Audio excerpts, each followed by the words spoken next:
When Sarah inherited her ancestral home, she was ecstatic.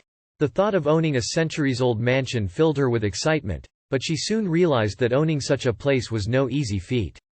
The house had been abandoned for years, and nature had taken its course. The once grand structure was now dilapidated, with broken windows, decaying walls, and overgrown gardens. But Sarah was determined to bring the house back to its former glory, and with the help of her husband, Tom, they began renovations.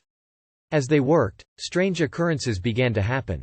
Doors would slam shut on their own, cold spots would appear out of nowhere, and sometimes they would hear whispers in the halls. They shrugged it off as old house noises and continued with their work. One night, Sarah woke up to find a figure in white standing at the foot of her bed. She screamed, and the figure vanished. Tom assured her that it was just a dream, but they both knew it wasn't.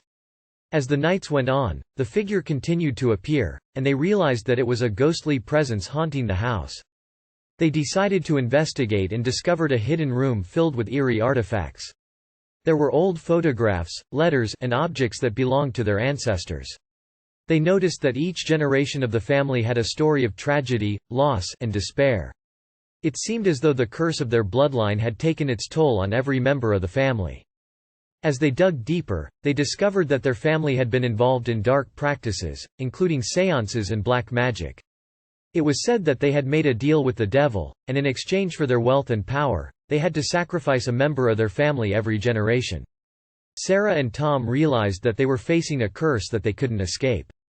As they delved deeper into their family's past, they realized that the only way to break the curse was to sacrifice themselves. But they refused to let their family's dark history taint their lives and called upon a priest to bless the house. The priest performed a ritual, and the presence of the ghostly figure faded away.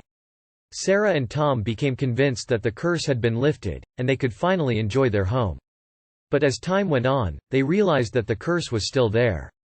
It wasn't as malevolent as before, but it was still there, just waiting for another generation to fall under its dark spell. As they settled in, they wondered if they would ever truly escape the house's tragic past, or if they were destined to carry the family curse for the rest of their lives. The house may have been beautiful, but the horror it held within its walls was far too terrifying for them to handle. The curse would always follow them, like a shadow, waiting for its next victim.